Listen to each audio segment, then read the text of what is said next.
몸의 부활이란 제목으로 하나님 말씀 함께 나누겠습니다.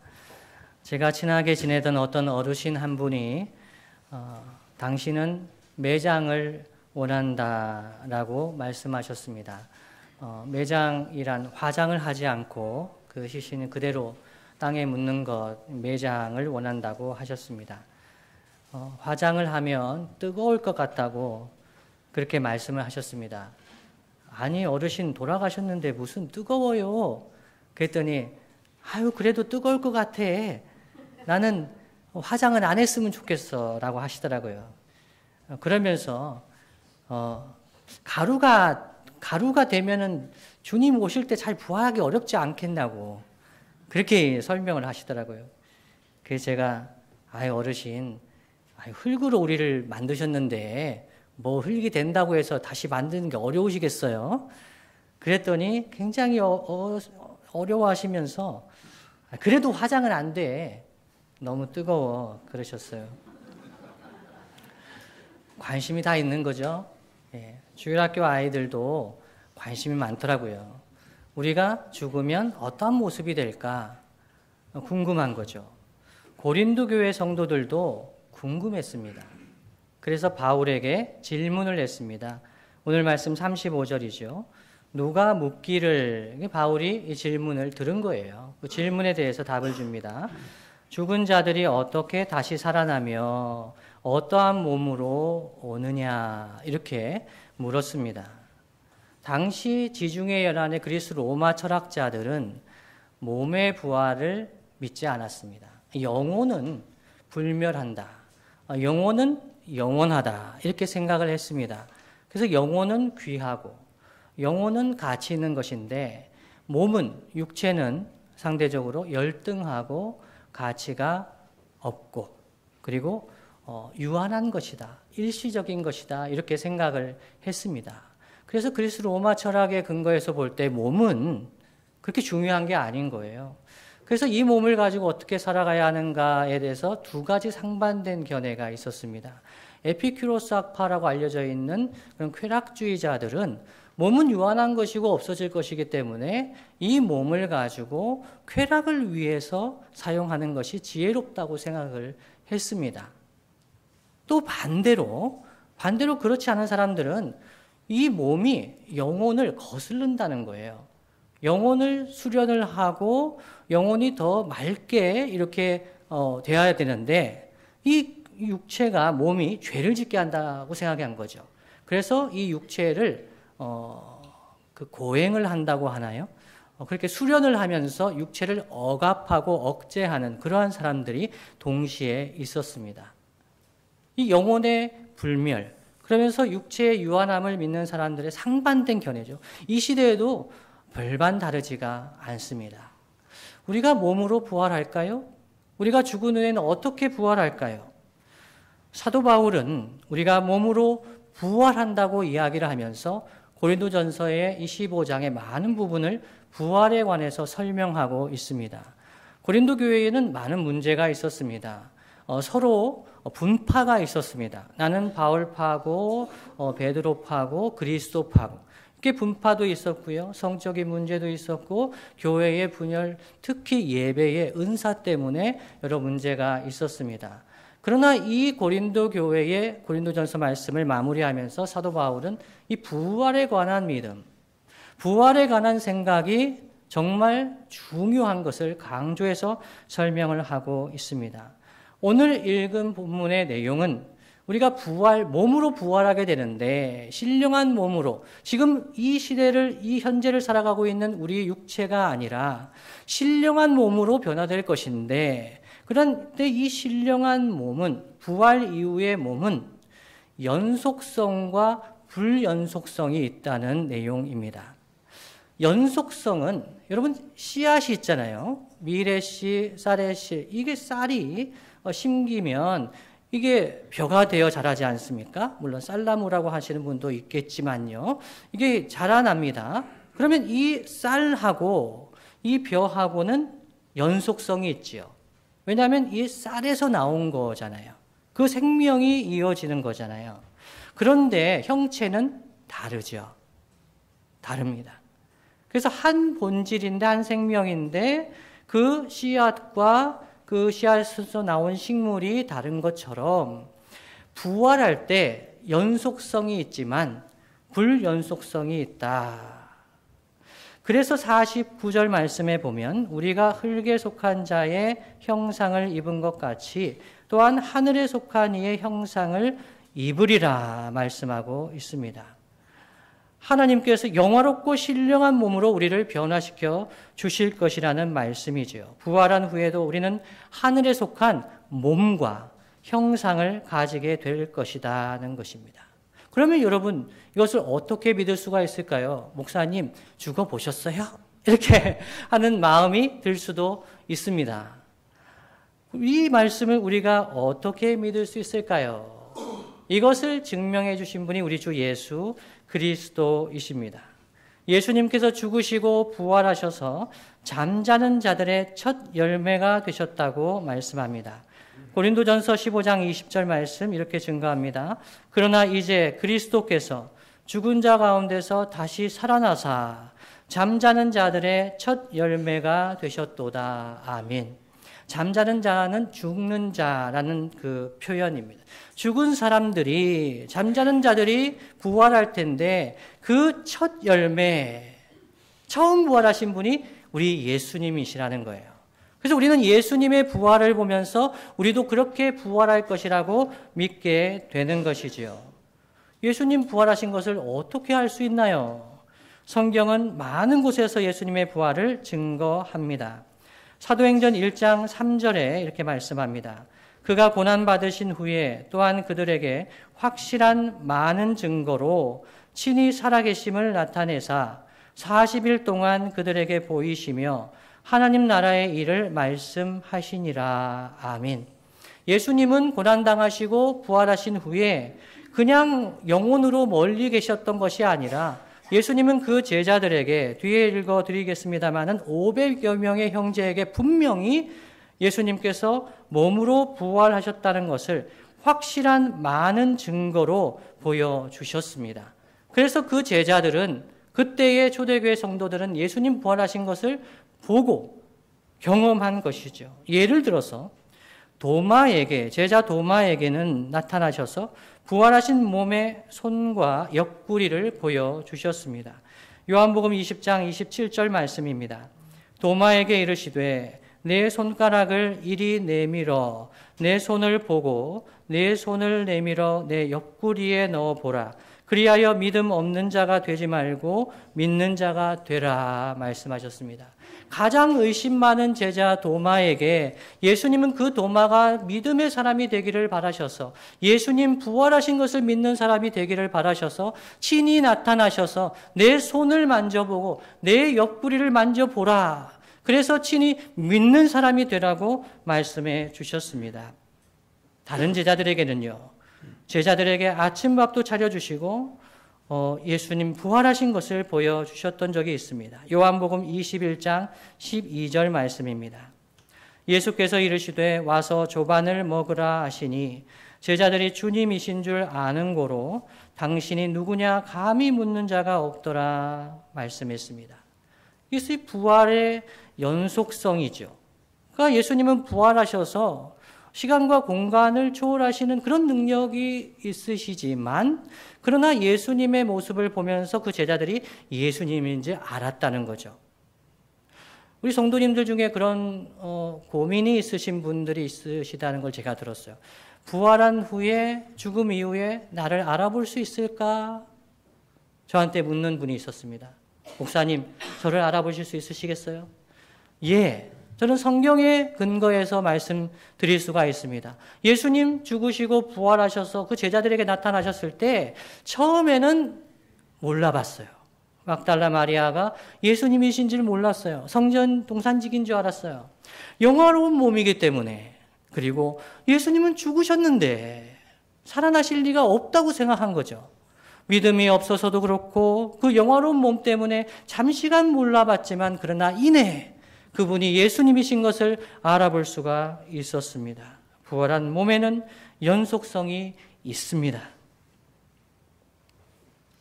고린도전서 15장 6절 말씀에 보시면 500여 형제에게 일시에 부활하신 몸을 보여주셨다라고 말씀합니다.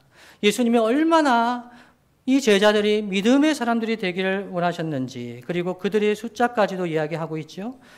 바울도 그 부활하신 주님을 만나게 되었다고 합니다. 고린도전서 15장 8절 말씀, 맨 나중에 만삭되지 못하여 난 자 같은 내게도 보이셨느니라 말씀합니다. 그래서 예수님을 믿는 사람들을 박해하던 사울이 부활하신 주님을 믿고 전하는 사도가 되었다고 스스로 증거하고 있습니다. 따라서 여러분, 우리도 부활하면 예수님처럼 영화로운 몸을 입고 부활할 것입니다. 여러분, 이것을 믿으십니까? 아멘. 십자가는 믿는데, 예수님이 십자가 지신 것은 믿는데 부활을 믿지 못하는 분들이 종종 있습니다. 부활은 어떻게 지식적으로 믿는데 몸의 부활을 믿지 못하는 분도 있습니다. 그러나 성경은 분명히 이야기합니다. 우리는 영화로운 몸을 입고 부활할 것이라고 말씀합니다. 그러나 우리는 연속성이 있기 때문에 서로 알아볼 것이라고 이야기합니다. 그렇지만 여러분, 한 가지 확신하는 것은 지금보다 더 예뻐질 것입니다. 아멘이십니까? 아멘. 더 예뻐져야 합니다.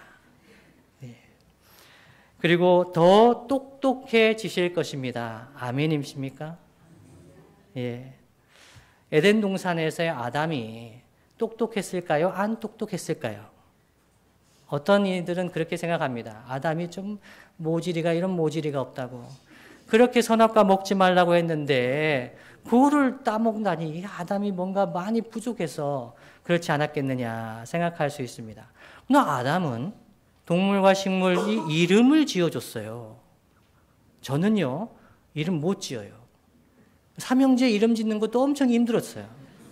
여러분, 신혼부부들 이름을 예전에 알려달라 그러면 한 일주일 걸리고 이렇게 해서 부모님이 정해주시고 이렇게 준비한 가정도 있지만 요즘 들어서 대부분 몇 주 이상 걸립니다. 왜 그럴까요? 어려우니까요. 이름 짓는 게 쉽지가 않아요. 아담은요? 예, 동심들도 이름을 다 지어줬다는 거예요. 얼마나 똑똑한 사람이었겠습니까? 우리가 부활했을 때, 영화로운 몸을 입었을 때 아담보다 똑똑할까요? 안 똑똑할까요? 더 똑똑하겠죠? 네. 더 건강해질 것입니다. 지금 이 세상에서는 비록 못났고 질병이 있고 장애가 있고 지식과 지능이 부족할지라도 부활하여 영화로운 마음을 회복해서 하나님 형상을 회복하게 될 때 우리는 영화롭게 변할 것입니다. 그래서 부활의 소망은 모든 성도에게 중요합니다. 그런데 한 가지 꼭 기억해야 할 것이 있습니다. 우리가 죽고 부활하면 그렇게 영화로운 몸으로 다시 변화될 것인데 지금 현재는 어떻습니까? 지금 현재는 우리는 어떤 존재인가요? 우리는 연약한 몸을 가지고 연약한 육신을 가지고 이 땅을 살아가고 있습니다. 그러나 우리 영혼은 이미 하늘에 속한 자라고 성경은 말씀하고 있습니다. 에베소서 2장 5절로 7절 말씀 이렇게 증거합니다. 허물로 죽은 우리를 그리스도와 함께 살리셨고 너희는 은혜로 구원을 받은 것이라. 또 함께 일으키사 그리스도 예수 안에서 함께 하늘에 앉히시니 이는 그리스도 예수 안에서 우리에게 자비하심으로써 그 은혜의 지극히 풍성함을 오는 여러 세대에 나타내려 하심이라. 아멘. 예수님과 함께 십자가에서 죽고 예수님께서 부활하실 때에 우리는 영원히 부활하여서 하늘에 속한 자가 되었다고 말씀합니다. 6절에 또 함께 일으키사 부활이죠. 그리스도 예수 안에서 함께 하늘에 앉히시니 말씀합니다. 몸은 이 땅을 살아가지만 우리의 영혼은 주님께 속해서 하늘에 속한 자로 이 땅을 살아갑니다. 그래서 하나님 나라의 속성을 표현하는 중요한 표현이 이미 그러나 아직입니다. 예수님을 구주와 주님으로 영접한 우리들은 이미 하나님의 백성이 되었습니다. 하나님의 자녀가 되었습니다. 하늘에 속한 자가 되었습니다. 그런데요, 아직 몸의 부활이 남아 있습니다. 주님 다시 오실 때 우리 영화로운 몸으로 변화될 것입니다. 여러분, 그렇다면 이러한 부활 소망이 있는 성도들은 현재의 삶을 어떻게 살아가야 할까요? 예수님 안에서 하늘에 속한 우리가, 부활 소망이 있는 우리가 어떻게 살아가야 할까요? 첫 번째는 죽음을 두려워하지 말아야 합니다. 죽음을 두려워하지 않는 저와 여러분 되시기를 예수님의 이름으로 축복합니다. 왜냐하면 이미 예수님께서 죄와 사망의 권세를 이기시고 십자가 지시고 부활하셔서 우리에게 승리를 주셨기 때문입니다. 히브리서 2장 14절 15절 말씀입니다. 자녀들은 혈과 육에 속하였음에 그도 또한 같은 모양으로 혈과 육을 함께 지니심은 성육신하신 거죠. 죽음을 통하여 죽음의 세력을 잡은 자 곧 마귀를 멸하시며 또 죽기를 무서워함으로 한평생 매여 종노릇하는 모든 자들을 놓아주려 하심이니. 아멘. 이 세상에는 죽기를 무서워하기 때문에 일평생 죽지 않으려고 살아갔던 사람들이 많습니다. 진시 황제도 그러했고 많은 사람들이 죽기를 무서워하며 살아갑니다. 그러나 주님 안의 성도들은 우리는 죽기를 무서워하지 않습니다. 죽음 이후에 몸의 부활이 있습니다. 영화로운 몸으로 부활할 것입니다. 여러분, 말씀은 이렇게 하지만 실제로는 죽음은 무섭죠. 떨립니다. 제가 지난번에도 말씀을 한번 드렸습니다. 저도 한 10년 전에 위암이라고 이렇게 판정을 받은 적이 있습니다. 조직검사 바로 보낸다고. 저 목사잖아요. 목사니까 담대하고 할렐루야 해야 될 것 같으시죠? 이제는 오라 하시는구나. 그냥 다 정리할 것 같으시죠? 힘이 쭉 빠지는 거예요. 그냥 힘이 빠져요. 자리에 앉아서 멍했어요. 아무 생각이 나지 않아요. 그러면서 드는 생각이 정성지 자매 정말 불쌍하다. 불쌍하다. 지금까지 고생만 했구나. 제가 집에 가가지고 뭘 얘기했냐면, 여보, 비밀번호는 뭐고, 보험증서는 여기 있고, 서류 같은 걸 얘기해줬어요. 제 아내가 별로 관심이 없어요. 여보, 들어야 돼. 이거 다 당신이 알아야 돼. 얘기를 하기 시작했어요. 죽음은요, 죽음을 무서워한다는 것, 다른 말로 죽음을 두려워하지 않는다는 것, 마치 수영 같은 것 같아요. 수영, 여러분 수영 잘하는 분도 있으시죠? 저는 수영 정말 못해요. 바닷가에서 자랐는데도 바닷가에 자랐기 때문에 물을 싫어해요. 들어가는 것도 싫어합니다. 그냥 계곡의 깨끗한 물에 발 담그고 그냥 그렇게 하는 거는 좋아해요. 그렇지만 물속에 들어가다 죽을 뻔했거든요, 제가. 어렸을 때. 싫어합니다. 근데 제 아내가 수영을 좋아해요. 그래서 수영장에 가면서, 여보, 나도 당신과 함께 수영장에 가고 싶어요. 같이 우리가 나이 들면 함께 할 수 있는 운동 뭐가 있겠어요? 수영. 정했더라고요. 그래서 테니스는 안 되고 정했어요. 그래서 제가 여름에 따라갔습니다. 그랬더니 교회에 소문이 났어요. 최 목사님이 사모님 겁나게 사랑하나 봐. 물을 그렇게 싫어하는 이가 사모님 따라서 끌려갔대. 소문이 났어요. 갔습니다. 떴을까요? 안 떴을까요? 아니, 물은 얕아요. 여기까지밖에 되지 않아요. 근데 제가 떴을까요? 안 떴을까요? 못 뜨죠. 죽을 것 같더라고요. 이걸 어떻게 해야 될까요?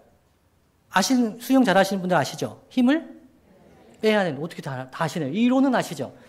실제로도 뜨시는 분 하면 이제 달라지겠죠. 힘이 안 빠져요. 분명히 이 물에선 제가 죽지 않는다는 거 알아요. 그런데요, 힘이 안 빠지는 거예요. 성도에게 이 말씀이 그렇습니다. 우리는 부활할 것을 알아요. 이론적으로는 알아요. 믿는다고 해요.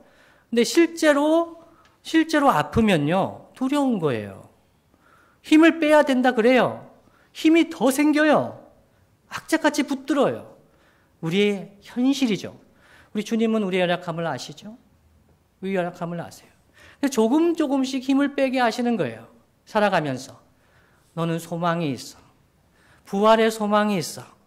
너는 죽어도 몸으로 영화롭게 부활할 거야. 반복해서 말씀하시죠. 그래서 해마다 부활절이 있는 거죠. 올해 들으시고 다음에도 또 들으실 거죠. 예, 힘이 빠지는 거죠. 제가 중학교 1학년 때 예수님을 만났습니다. 하나님 살아계신지 알았습니다. 예수님 영접했습니다. 그런데요, 항상 불안한 거예요. 항상 불안한 거예요. 죽음 이후는 어떻게 될까? 불안한 겁니다.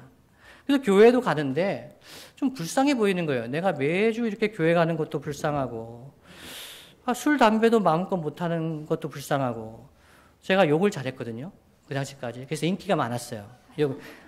반반하게 생겨가지고 욕을 잘해요. 인기가 아주 좀 높은 거죠. 선생님들은 몰랐어요. 선생님들은 제가 욕쟁인지 몰랐어요. 아주 괜찮아 보이는 모범생 같잖아요. 근데 욕도 잘하고 잘 놀고 그러니까 아주 인기가 많았어요. 예수님을 믿으니까 전도하려고 그러니까 나쁜 짓을 못해요. 너무 제 인생이 불쌍하게 느껴지는 거예요. 근데 중학교 2학년 때 부활절에 제 마음속에 이런 생각이 들었어요. 만일 예수님이 부활하시지 않았다면 초대교회 때 사도들이, 신자들이 왜 그렇게 죽어갔을까? 불쌍한 사람들 같아요. 예수님 부활하시지 않았다면 왜 제자들이 핍박을 당하고 모욕을 당하고 십자가를 지고 그렇게 죽었을까?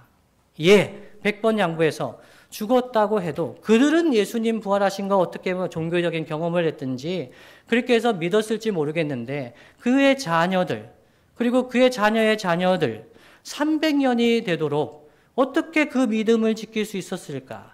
초대교회 신자들의 고백은요, 그들의 복음은요, 십자가가 아니었어요. 그들의 복음은 예수님이 부활하셨다는 거였어요.